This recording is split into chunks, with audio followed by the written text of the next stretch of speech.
चीन के साथ हुए सैन्य समझौतों के बीच चीन परस्त मालदीव के राष्ट्रपति मोहम्मद मुइज़्ज़ू एक बार फिर भारत के खिलाफ जहर उगल रहे हैं। मुइज़्ज़ू ने कहा है कि 10 मई के बाद किसी भी भारतीय सैनिक को मालदीव में रहने की इजाजत नहीं होगी, फिर चाहे वो सादे कपड़ों में ही क्यों ना हो। मुइज़्ज़ू ने कहा कि हमारी सरकार मालदीव से भारतीय सैनिकों को बाहर करने में सफल रही है। जो लोग अफवाह फैला रहे हैं वो हालात को और गड़बड़ करने की कोशिश कर रहे हैं। ये लोग अफवाह फैला रहे हैं कि भारतीय सेना मालदीव से नहीं जा रही और भारतीय सैनिक सादे कपड़े पहनकर वापस लौट रहे हैं। हमें इस तरह की बातों पर विश्वास नहीं करना चाहिए जो संदेह पैदा करे। 10 मई के बाद किसी भी भारतीय सैनिक को मालदीव नहीं आने दिया जाएगा, ना ही सैन्य वर्दी में और ना ही सादे कपड़ों में। भारतीय सेना मालदीव में नहीं रहेगी, फिर चाहे उन्होंने कोई भी वर्दी पहनी हो। मैं ये आत्मविश्वास के साथ कह रहा हूं। एटॉल के बाआइदा फुशी में अपने दौरे के दौरान आयोजित एक रैली में बोलते हुए मुइज़्ज़ू ने कहा कि भारतीय सैनिकों को वापस भेजने का प्रयास सफल रहा है। इसके बाद उन्होंने भारतीय सैनिकों की वापसी के लिए पहले से घोषित कार्यक्रम को दोहराया, जिसमें एक बैच को 10 मार्च को रवाना होना था और अगले बैच को 10 मई से पहले रवाना होना था।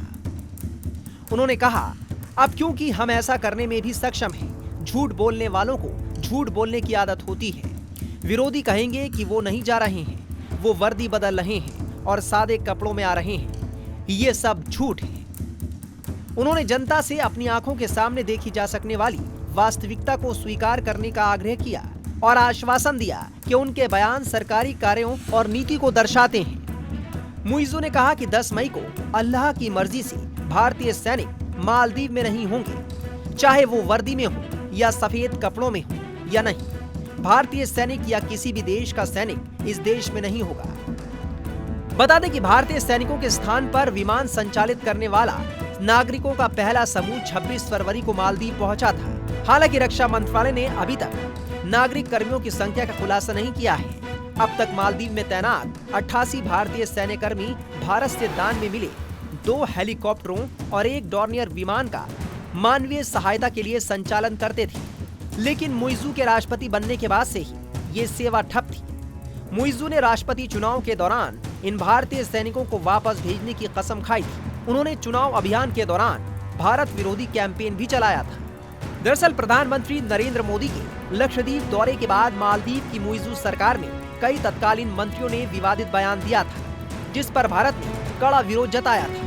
तभी से मालदीव और भारत के रिश्तों में खटास आती चली गई। उसी बीच मोहम्मद मुइज़्ज़ू एक के बाद एक भारत विरोधी बयान देने लगे और मामले ने तूल पकड़ लिया और अब नौबत यहाँ तक आ गई है। दरअसल मालदीव के राष्ट्रपति मोहम्मद मुइज़्ज़ू ये सब कुछ चीन के इशारे पर कर रहे हैं, क्योंकि उन्हें चीन परस्त माना जाता है।